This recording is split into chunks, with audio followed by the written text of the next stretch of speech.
The Koth fleet emerged from hyperspace in perfect formation. 60 warships spread across the void like a net designed to catch and crush prey. Their hulls gleamed with the cold light of distant stars. Their weapons charged with eager energy. Commander Drax stood on his bridge and surveyed the battlefield. The human fleet floated before him like a thin line of resistance. 12 ships against 60. It was not even a contest. It was an execution. All ships, he broadcast to his fleet. Destroy the humans first. Then collect our property. Leave no survivors. The Koth fleet began its advance. Slow and confident. They expected the humans to retreat, to scatter, to beg for mercy at the last moment. That was what prey always did. But the humans did not retreat. Captain Unipark watched the enemy approach on her tactical display. 60 red dots moving toward 12 blue dots. The math was simple. The odds were impossible. And she did not care. All ships, she said into the fleet channel. This is Captain Park. The enemy expects us to fight defensively. They expect us to protect the convoy and slowly lose. We are not going to do that.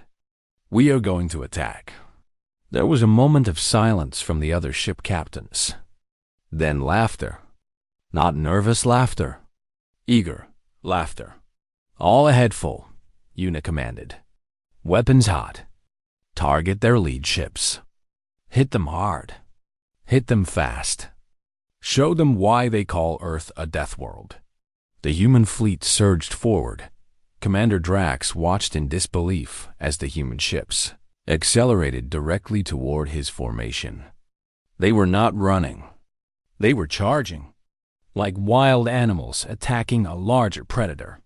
What are they doing? He muttered. No one had an answer. The first weapons fired.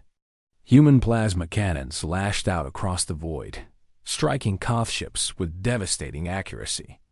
Lieutenant Minho had spent hours studying enemy formations. He knew exactly where to aim, exactly where the weak points were. 3 Koth ships exploded in the opening seconds. Drax stared at the burning wreckage of his vessels. This was not possible. These humans were supposed to be primitives. Their technology was supposed to be inferior, but their weapons struck like hammers. Their targeting was flawless. Return fire, he screamed. Destroy them. The Koth ships opened fire. Hundreds of weapons discharged at once. A storm of death raced toward the human fleet. The first hits landed on the Wrath of Terra. The ship shuddered. Alarms blared. Damage reports flooded in from every section, and the ship kept flying. Suman Beak was everywhere at once. Rerouting power. Sealing breaches. Bypassing damaged systems. The Wrath of Terra was built for this.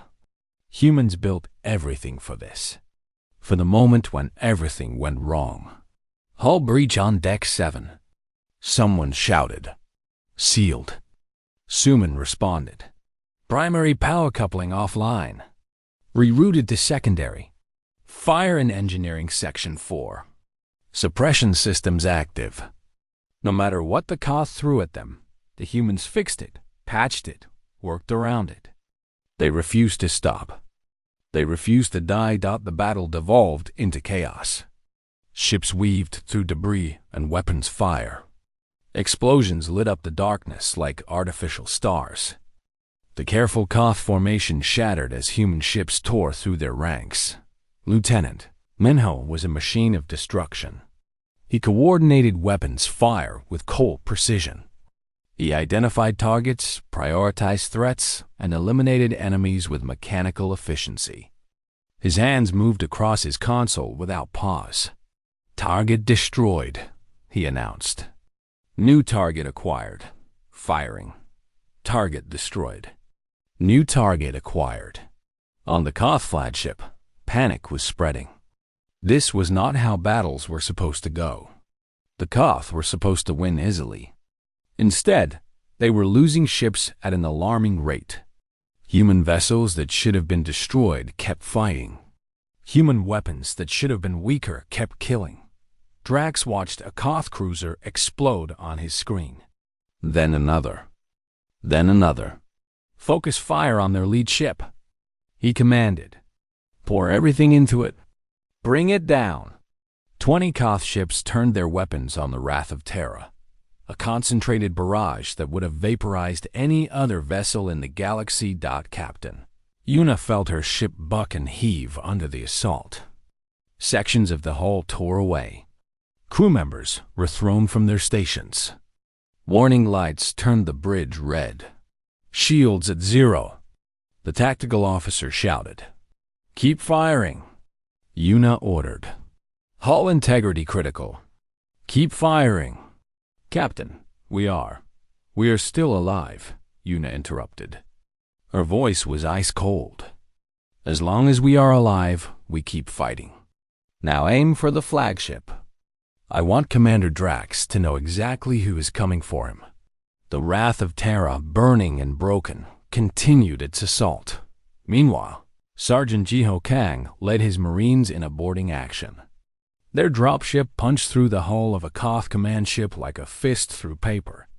The Marines poured into the alien vessel with weapons blazing. The Koth soldiers were large, armored, trained to intimidate through size and appearance. They had never faced an enemy that did not run from them. The humans did not run. Jiho was the first through the breach. A Koth soldier lunged at him with a blade as long as his arm. Jiho caught the blade on his armored forearm, grabbed the soldier's throat with his free hand, and threw him into a wall hard enough to crack the metal. "Move forward," he bellowed. "Clear every room. No prisoners." His Marines followed without hesitation. They fought with a ferocity that horrified the Koth. When their weapons ran out of ammunition, they used them as clubs. When their clubs broke, they used their fists. When their fists were bloody, they kept swinging. The Koth had never seen anything like it. They were warriors. They prided themselves on their strength.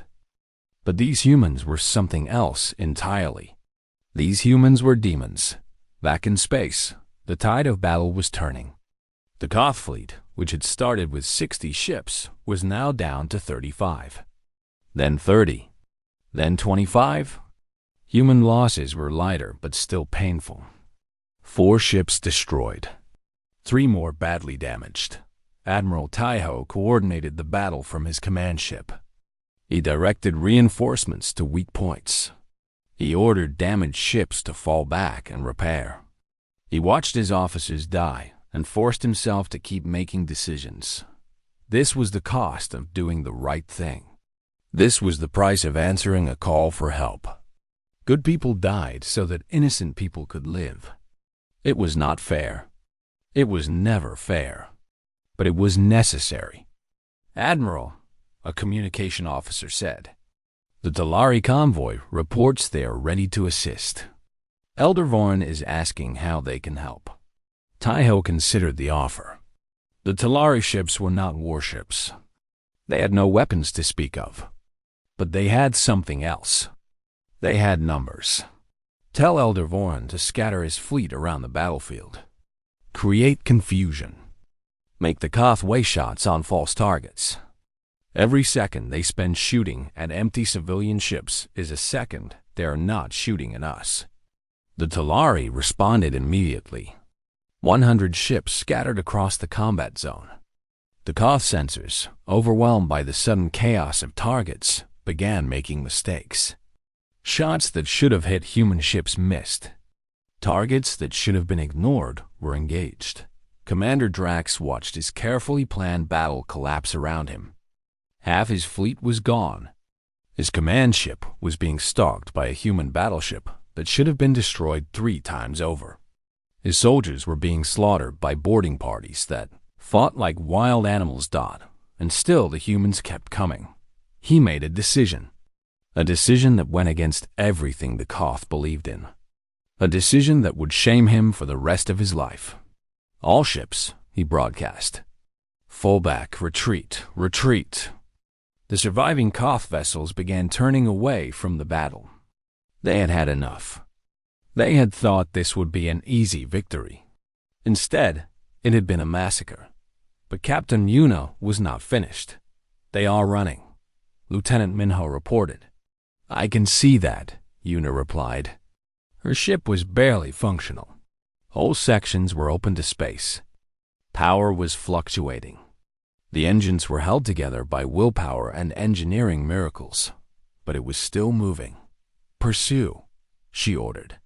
"Captain, our ship can still fly, can still fight. That is enough. I want the flagship. I want Commander Drax. He does not get to run away after what his people have done. The wrath of Terra, damaged beyond anything that should have been possible to survive, accelerated after the fleeing Koth flagship.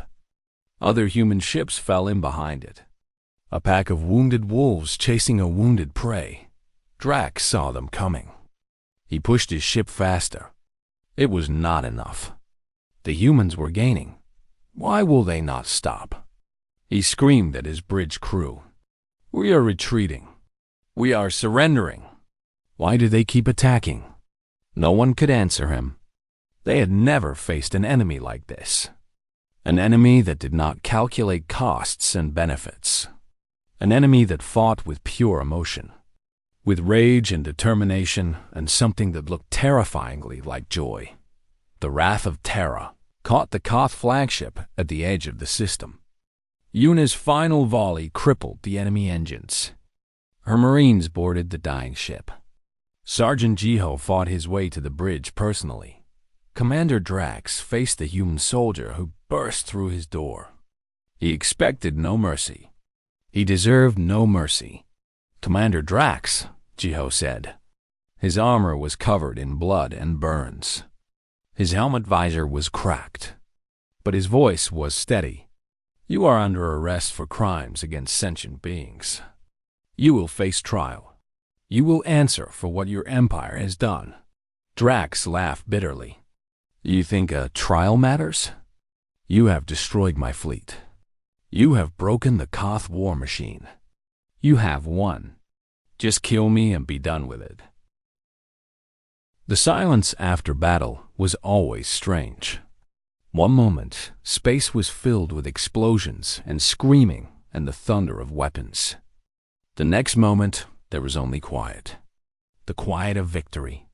The quiet of survival dog Captain Yuna Park sat in her command chair and looked at the wreckage around her. The wrath of Terra was barely recognizable. Whole sections of the hull were missing. Fires still burned in compartments that had not been sealed.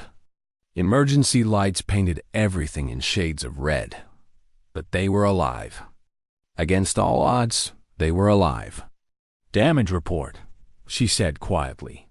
Lieutenant Minho consulted his console. His face was pale with exhaustion, but his voice was steady. "We have lost approximately 40% of the ship, Captain. Hull breaches on 12 decks. Primary weapons offline. Engines operating at 30% capacity. Life support is functioning. Casualties." Minho paused. This was always the hardest part. 67 dead. 112 wounded. Dr. Choi is treating the wounded in the main cargo bay. The medical section was destroyed. Yuna closed her eyes for a moment. 67 souls. 67 men and women who had volunteered for this mission, who had left their families to save strangers, who would never go home. "Get me the fleet status," she ordered. The numbers came in slowly from the surviving ships. 3 human vessels destroyed completely. 4 others so badly damaged they would need months of repairs. But 9 ships had survived. 9 ships filled with humans who had faced an impossible enemy and won. Across the battlefield, the Koth fleet was broken. 43 of their 60 ships had been destroyed or disabled. The survivors had surrendered. Commander Drax was in human custody, waiting to face justice for his crimes. Admiral Taiho's face appeared on the communication screen. He looked as tired as Yuna felt. but there was pride in his eyes. Deep, quiet pride. "Captain Park, you did something extraordinary today. You and your crew." Yuna shook her head. "We did what needed to be done, Admiral. That is all." "No," Taiho replied. "You did more than that. You showed the galaxy who we really are. Not just Deathworlders. Not just survivors. But protectors. Guardians. People who answer calls for help no matter the cost." Before Yuna could respond, another communication request came through. It was Elder Vorin. The old Talari appeared on screen. His face was wet with tears. But they were not tears of sadness. They were tears of joy and gratitude and disbelief. "Captain Park, Admiral Kim, I do not have words. My people have words for many things. For beauty, for peace, for art. But we do not have words for what you have done today. We did not believe such things were possible." Taiho smiled gently. "Elder Vorin, your people are safe now. The Koth will not threaten you again." "But why?" Vorin asked. The question seemed to cause him pain. "Why did you do this? You lost ships. You lost people. You suffered for us. And we are strangers to you. We are nothing to you. Why would you sacrifice so much for nothing?" Taiho was quiet for a long moment. Behind him, his officers watched in silence. Across the fleet, on every ship, crews paused in their work to listen. "Because you asked for help," Taiho finally said. "That is all. That is everything. Where we come from, when someone asks for help, you help them. Not because you will benefit. Not because you expect payment. Not because it is easy. You help them because it is right. Because that is the kind of galaxy we want to live in." Vorin stared at the human admiral. In all his years, in all his studies of other species, he had never heard anything like this. The Galactic Council operated on transactions and negotiations and carefully balanced interests. But humans operated on something simpler and infinitely more powerful. They operated on compassion. "You have changed us," Vorin said softly. "Your people have changed my people. We were ready to die. We had accepted extinction. But you taught us something. You taught us that hope is not something you wait for. It is something you create. Something you fight for. Something you earn." Priestess Luma appeared beside Vorin on the screen. She had been watching the conversation from just off camera. Her eyes shone with new determination. "We will remember this," she said. "My people will remember what humans did for us until the end of time. And we will try to be worthy of your sacrifice. We will try to become the kind of people who answer calls for help. Who protect the innocent. Who fight for what is right." Captain Yuna felt warmth spread through her chest. This was why they had come. Not just to save the Talari, but to show them that the galaxy did not have to be cold and cruel. That kindness could exist. That hope could survive. "You were always worthy," Yuna told them. "You just forgot for a little while. We all forget sometimes. That is okay. What matters is that we remember again." Over the next several days, the combined fleet limped towards safety. Human ships towed Talari vessels that could no longer fly on their own. Talari medics helped treat human wounded. Engineers from both species worked side by side to keep ships functional. A bond was forming. A bond between two species that had been strangers just days ago. A bond built on shared danger and mutual respect, and the simple human act of asking for help and receiving it. Word of the battle spread across the galaxy faster than hyperspace messages could travel. Somehow, everyone seemed to know. The Deathworlders had answered a call for help. The humans had destroyed a Koth fleet 5 times their size. The most feared empire in the galaxy had been broken by 12 ships from a planet called Earth. The Galactic Council was terrified. They had always worried about humans, always feared what these dangerous creatures might do if they decided to expand. Now those fears seemed justified. Humans had proven they could destroy entire fleets. What would stop them from conquering the galaxy? But as more information came in, the Council's fear began to change. The humans had not attacked the Koth unprovoked. They had responded to a distress call. They had protected refugees. They had offered mercy to surrendering enemies. They had done everything the Council claimed to value, but never actually did. The humans were not conquerors. They were protectors. This was somehow more frightening. On Earth, news of the victory was celebrated with quiet pride. There were no grand parades or loud announcements. Just families welcoming home their soldiers. Just communities honoring their dead. Just ordinary people feeling grateful that their species had done something good. Dr. Hana finally returned home to her daughter, Yoonji. The little girl ran to her mother and hugged her tightly.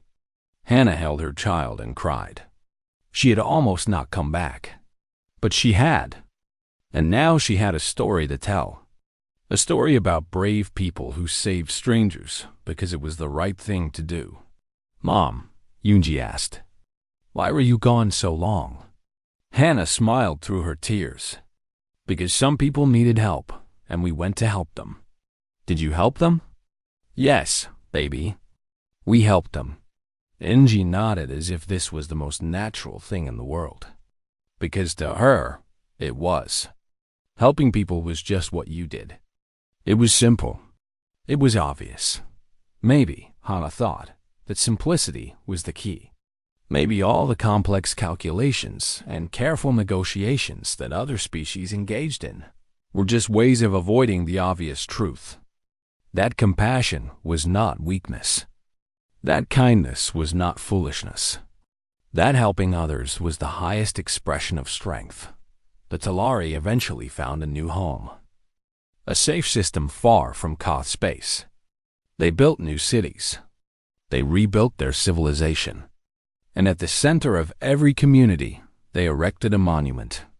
A simple statue of a human soldier extending a hand in greeting. The inscription read, "They came when we called. Elder Vorn lived long enough to see his people flourish again. Before he died, he recorded a message. A message that would be broadcast across the galaxy for centuries to come. To all species who are lost. To all peoples who are hunted. To all civilizations that have lost hope. Know this, you are not alone. There is a species called humans. They come from a world called Earth. A world of storms and earthquakes and predators. A world that should have killed them, but instead made them strong. And that strength is not used for conquest. It is used for protection." His voice grew stronger as he continued. "If you are in danger, send a signal toward human space. They will hear you. They will come. They will fight for you even though they do not know you. They will die for you even though you cannot repay them. This is not a legend. This is not a myth. I have seen it with my own eyes. The humans came for us. They will come for you." The message ended with 4 words that would echo across the stars for generations. "Call them. They answer." Years later, Captain Unipark retired from the military. She settled on a quiet colony world and spent her days gardening and watching the sunset. Sometimes, young officers would visit her. They wanted to hear about the Battle of Burning Stars. They wanted to know what it felt like to charge. Into impossible odds, Yuna would smile and shake her head. It did not feel like anything special. She would tell them, "We received a call for help. We went to help. That is all there is to it." The young officers would leave confused. They wanted stories of glory and heroism. They wanted tales of courage and sacrifice. They did not understand that the true story was simpler than all of that. The true story was just humans being human, helping each other, protecting each other, answering calls for help because that was the right thing to do. In the end, That was the greatest power the Commander Drax stood on the bridge of his flagship, the Eternal Conquest, and smiled. His smile was not a friendly expression. It was the smile of a predator who had cornered his prey. The Koth were a proud race. They had built their empire through strength and cruelty. Weakness was punished. Mercy was forbidden. They believed that the strong had the right to take whatever they wanted from the weak. And they wanted everything. A scout ship had returned with interesting news. The Talari had found allies. Strange ships of unknown design had appeared around the refugee fleet. 12 vessels, angular and dark. "Show me," Drax commanded. The main screen flickered to life with images captured by the scout. Drax studied the alien ships carefully. They were ugly by Koth standards. No curves or elegance, just straight lines and hard edges. They bristled with weapons like animals bristled with spines. "What species are these?" he demanded. His science officer checked the database. "They appear to be humans, Commander. A relatively new species from a planet called Earth." Drax had heard of humans. The Galactic Council called them Deathworlders. They came from a world so harsh that most species could not survive there for a single day. The Council feared them and kept them isolated from galactic affairs. "The Council fears everything," Drax said dismissively. "Tell me about their military strength." "Limited information available, Commander. They've never engaged in large-scale combat with other species. Their technology appears less advanced than ours. Their fleet numbers only 12 ships against our 60. "Then they are fools," Drax declared. "Brave fools, perhaps, but fools nonetheless." He opened a communication channel to the human fleet. It was time to give these newcomers a chance to survive. Drax was cruel, but he was also efficient. Fighting cost resources. If the humans surrendered peacefully, he could use those resources elsewhere. On the Wrath of Terra, the communication alert sounded. Captain Una Park looked up from her tactical display. "Put it through," she ordered. Commander Drax's face appeared on the screen. He was tall and covered in gray scales. His eyes were cold and yellow like a snake's. When he spoke, his voice was smooth like oil. "Greetings, humans. I am Commander Drax of the Koth Empire. I see you have inserted yourselves into our hunt. This is unfortunate. The Talari belong to us. They are our property.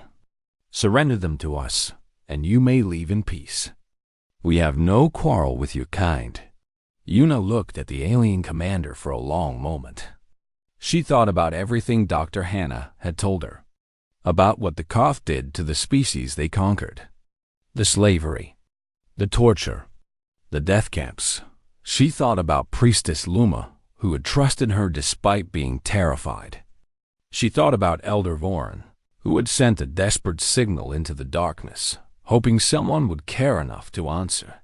She thought about what it meant to be human. "Admiral Taiho," she said calmly, "Commander Drax has made his demands. Would you like to respond?" Admiral Taiho's face appeared on a secondary screen. He'd been listening to the entire exchange. His expression was stone cold. "Put me through to him." Drax saw the second human appear on his screen. This one was older, with gray hair and eyes that had seen too much. There was no fear in those eyes, only determination. "Commander Drax," Taiho said, "I am Admiral Kim of the United Earth Defense Fleet. I have heard your demands. Here is my answer. No." Drax blinked in surprise. No creature had ever refused him so simply. Most begged.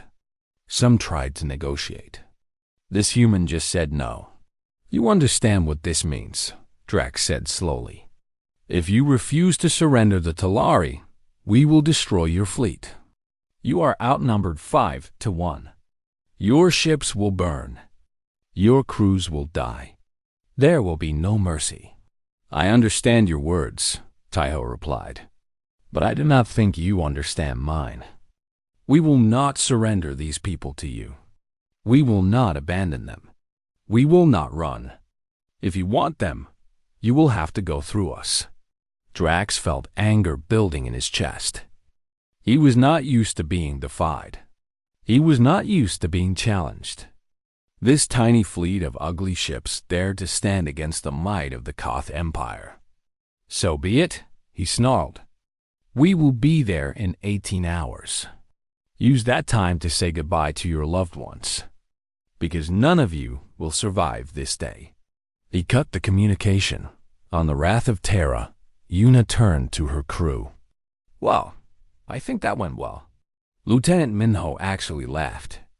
It was a dark sound, full of anticipation. He is overconfident. That will be his first mistake. "Let us make sure it is his last mistake," Yuna replied. "All hands, begin battle preparations.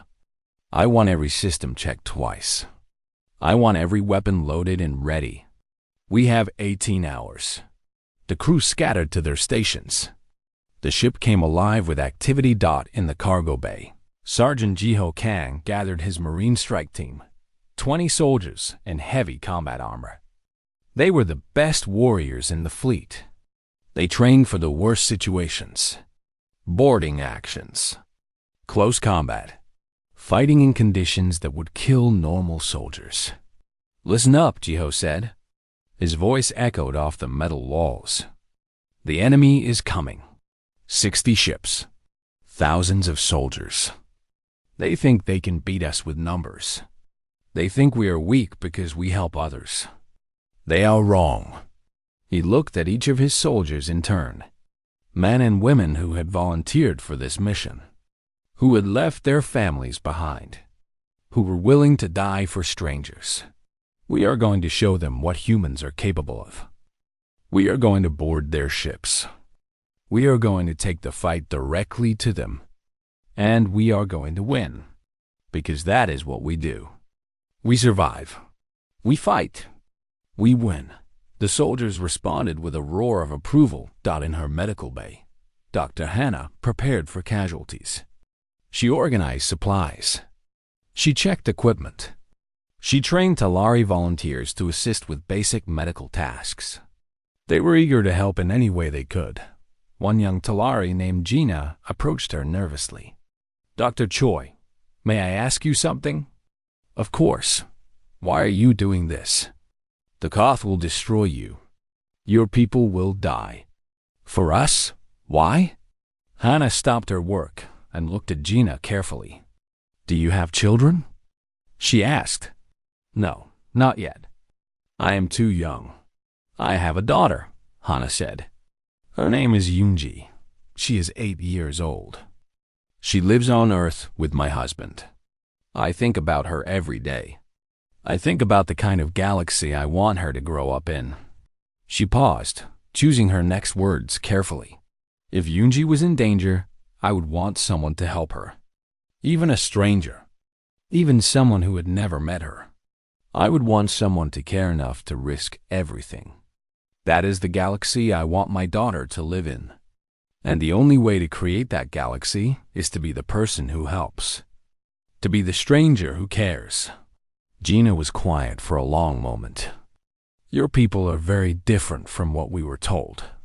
"We are exactly what we were told," Hannah replied with a small smile. "We are dangerous. We are violent. We are survivors from a world that tried to kill us every day. But we are also kind. We are also caring. We are also willing to fight for those who cannot fight for themselves. The galaxy sees only our teeth. They forget that we also have hearts." In the engineering section, Suman worked miracles. She reinforced hull plating in weak spots. She optimized power distribution to weapons. She jury-rigged backup systems for the backup systems. Other engineers watched in amazement as she solved problems that should have taken days in mere hours. "How do you do that?" One Talari engineer asked. Suman grinned. "On Earth, we have a saying. Necessity is the mother of invention. When you grow up on a world where everything is trying to kill you, you learn to improvise. You learn to fix things with whatever you have. You learn that there is always a solution if you are clever enough to find it. As the hours passed, the human fleet transformed. Ships that were already deadly became deadlier. Weapons that were powerful became more powerful. Crews that were determined became unstoppable. And something else happened too. The Talari changed. Elder Vorn watched the humans prepare for battle and felt shame. His people had accepted death. They had given up hope. They had waited for the end like animals waiting for slaughter. But the humans refused to accept defeat. They faced impossible odds and smiled. They prepared to fight an enemy 5 times their size and made jokes. They were not afraid of death. They were angry at it. Vorn made a decision. He contacted Captain Yuna.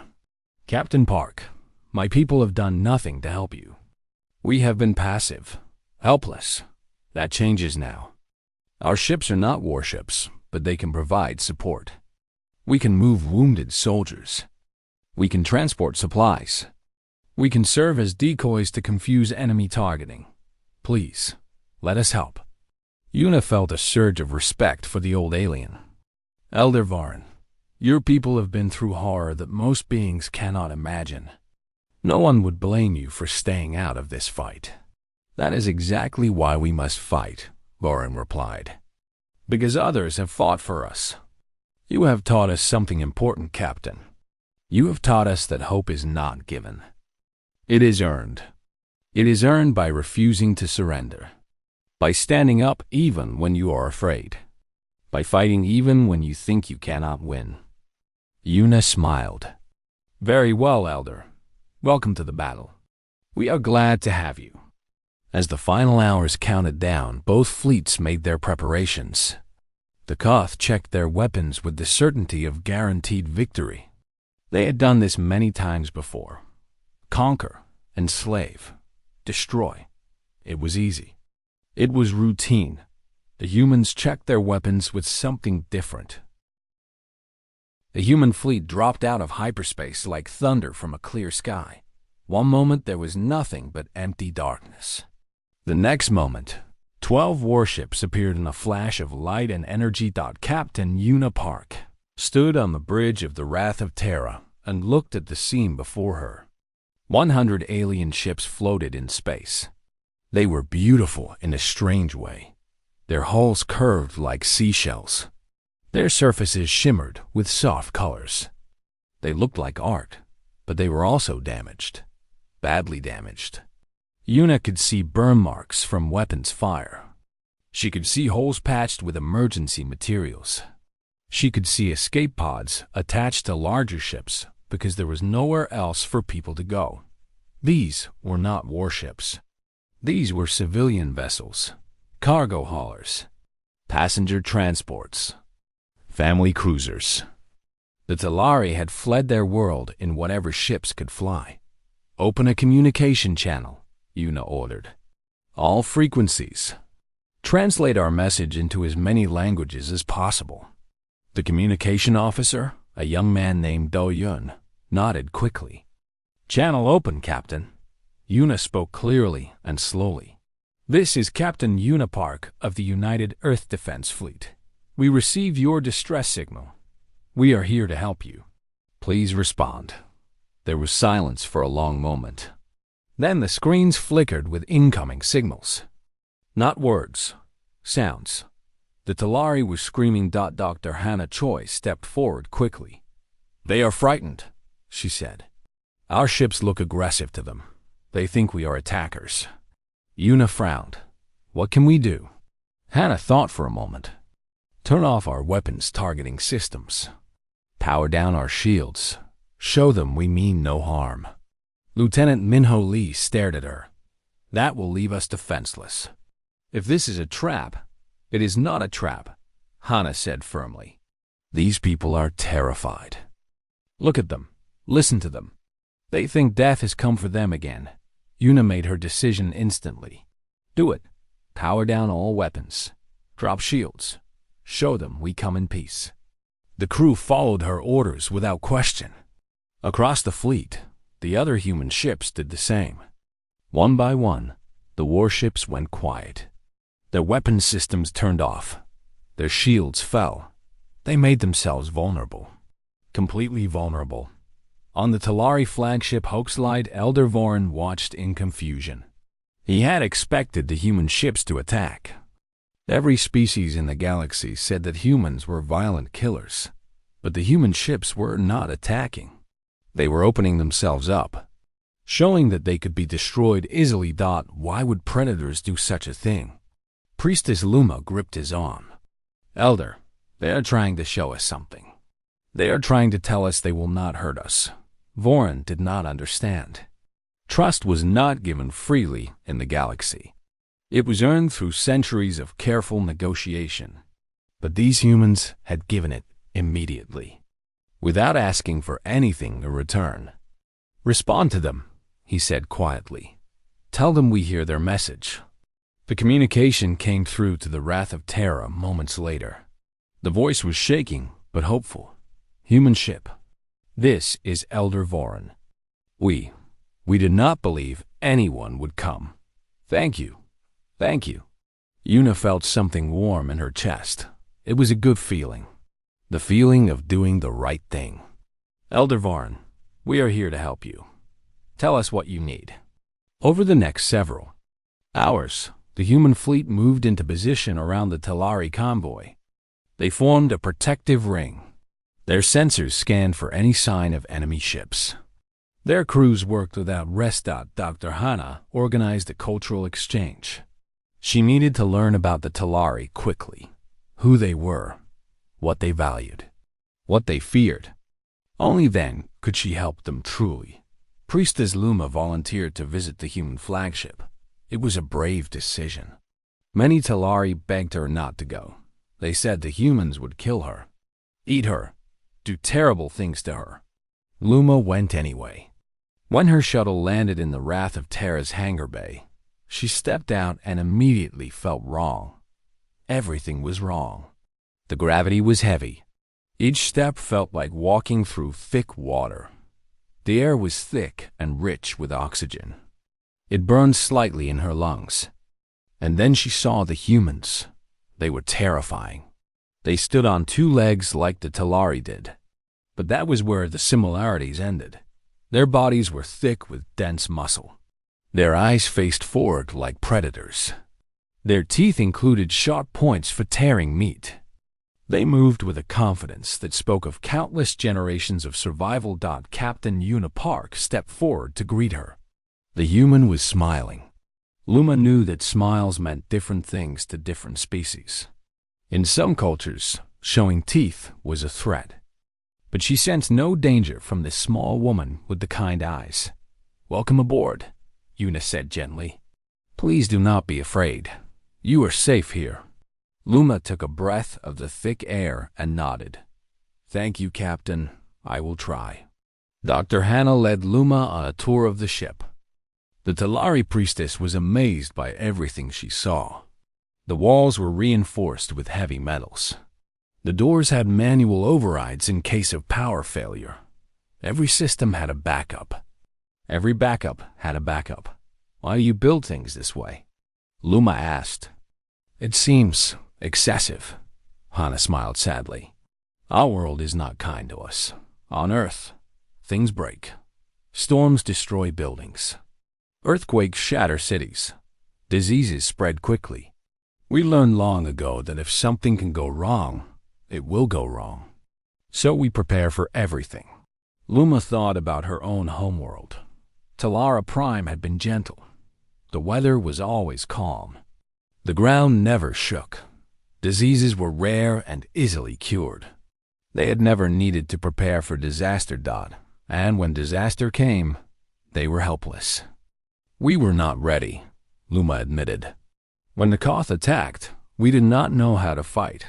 We did not know how to survive. Hana put a gentle hand on her shoulder. That is not your fault. You built a peaceful civilization. That is something to be proud of. A peaceful civilization that is almost extinct. Not extinct yet, We are here now. In the engineering section, Luma met Suman Beek. The chief engineer was covered in grease and oil. She was working on 3 different projects at the same time while eating a snack with one hand. Your ships need serious work, Suman said cheerfully. Half of them have damaged engines. A quarter have life support problems.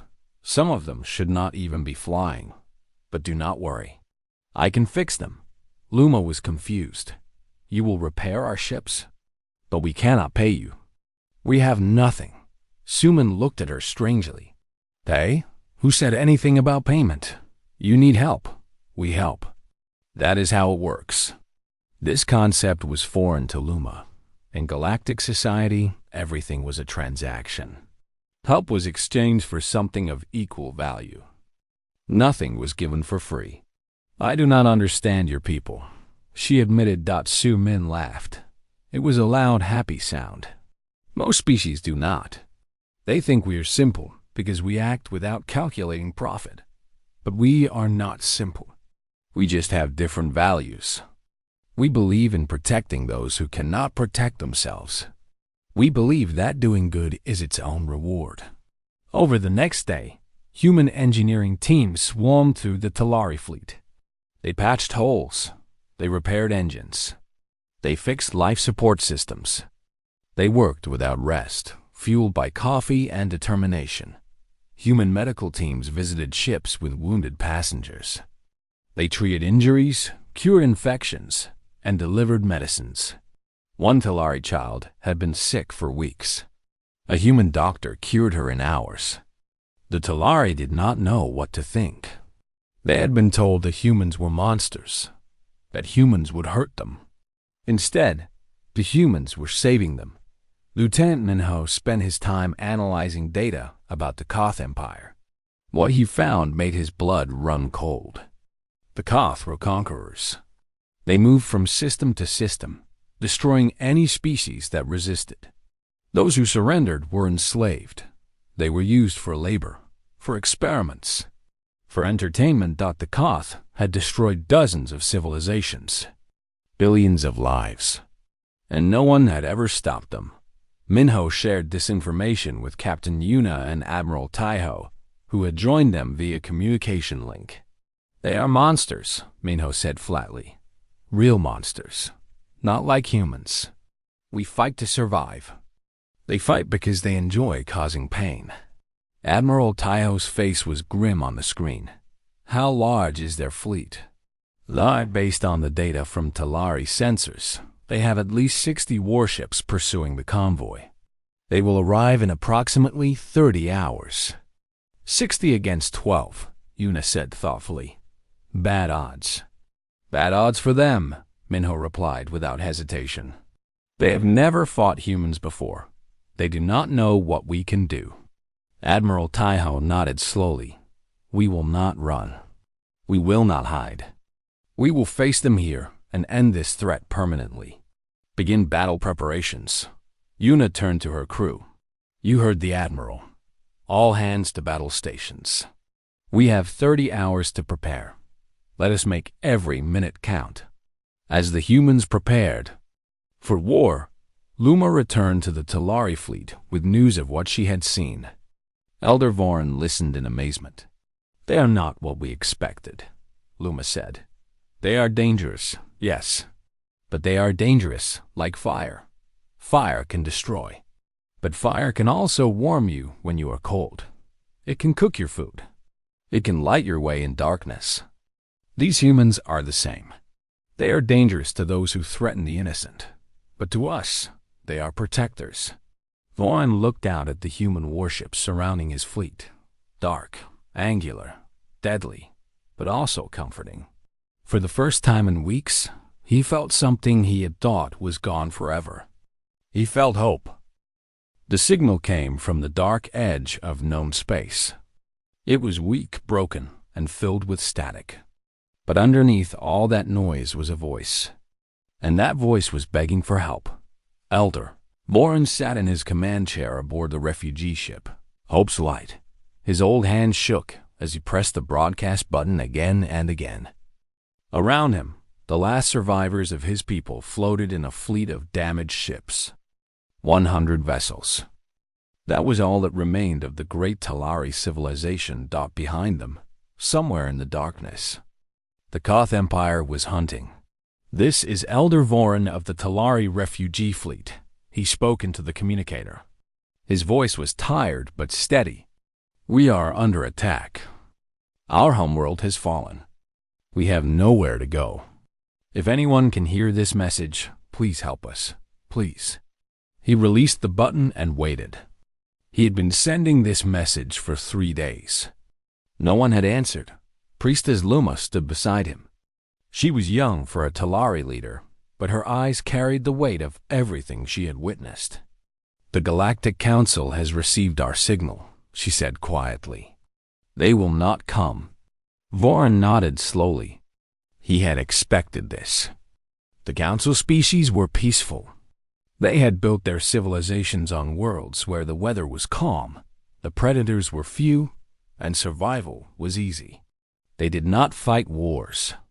They did not risk their lives for strangers. "Then we will die," Voran said. It was not a complaint. It was simply the truth. Luma looked at the star map on the main screen. There was one region of space that the signal might reach. One area that the Council species avoided and feared. She pointed to it with a trembling finger. "There is one more option," she said. "The Deathworlders." Voran felt his blood run cold. Every species in the galaxy knew about the Deathworlders. They came from a planet called Earth, a world of nightmares. The gravity there was crushing. The atmosphere was filled with a dangerous gas called oxygen. The surface was covered with violent storms, earthquakes, floods, and fires. And the creatures that lived there were monsters. Predators with sharp teeth. Venomous insects. Diseases that could kill in hours. And somehow, one species had survived all of it. The humans. "The Council warns everyone to avoid them," Voran said. "They say humans are too dangerous, too violent, too unpredictable." "The Council is not coming to save us," Luma replied. "The Koth will be here in 2 days. What choice do we have?" Voran closed his eyes. She was right. Death was certain if they did nothing. The humans were an unknown. And an unknown chance was better than no chance at all. He pressed the broadcast button and aimed the signal toward human space, far across the galaxy. The message arrived at a station orbiting Earth. The station was called New Sol. It was a massive structure of metal and glass, home to thousands of humans and the headquarters of the United Earth Defense Fleet. Admiral Taiho Kim was eating his lunch when the alert came through. He was a tall man with gray hair and a face marked by years of service. He had fought in 3 wars, commanded dozens of missions, and seen things that would break most people. But he was still here, still fighting. That was what humans did. "Sir," a young officer said, running into his office. "We received a distress signal. It is from outside our territory. A species called the Talari." Taiho put down his food and walked to the command center.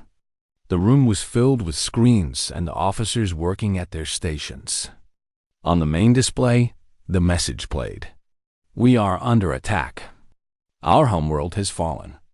We have nowhere to go. Please help us." The room was silent. Everyone listened to the fear in the alien voice. They heard the desperation, the hopelessness. A diplomat named Junho Shin stepped forward. He was responsible for relations with other species. "Admiral, the Council has warned us not to interfere. They say the Talari are not our concern. If we respond, we might damage our standing with the galactic community." Taiho looked at him. "What will happen to the Talari if we do not respond?" Junho hesitated. "They will be captured by the Koth Empire. The Koth enslave conquered species. They use them for labor, for other purposes. The Talari will suffer greatly. And the Council will do nothing?" The Council does not fight wars, sir. Taiho turned back to the screen. The message played again. A voice filled with terror, asking anyone for help. He thought about his own children, his grandchildren. What would he want someone to do if his people were in danger? Prepare a response fleet, he said. Junho's eyes went wide. Sir, the Council will protest. They might impose sanctions. They might. I do not care what the Council thinks, Taiho interrupted. His voice was calm but hard as steel. Someone asked for help. We are going to help them. Within hours, the call went out across the fleet. Volunteers only. This was a dangerous mission into unknown space against an enemy they knew little about. But when Admiral Taiho explained the situation, every single ship volunteered. Captain Unipark was the first to respond. She commanded the battleship Wrath of Terra.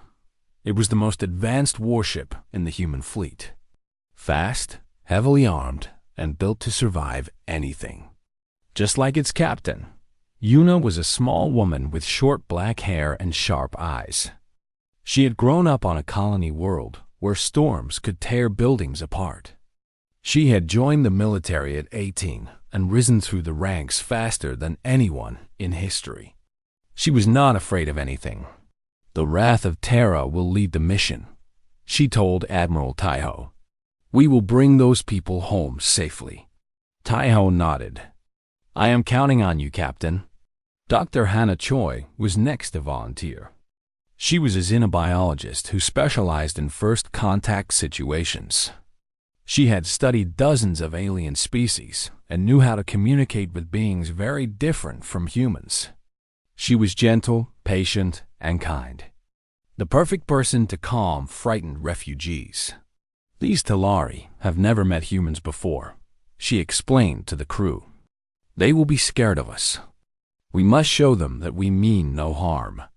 Lieutenant Minho Lee was the tactical officer aboard the Wrath of Terra. He was young but brilliant. He could calculate attack patterns in his head faster than most computers.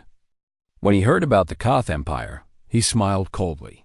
Let them come, he said. We will show them what humans can do. Sergeant Jiho Kang led the Marine Strike Team.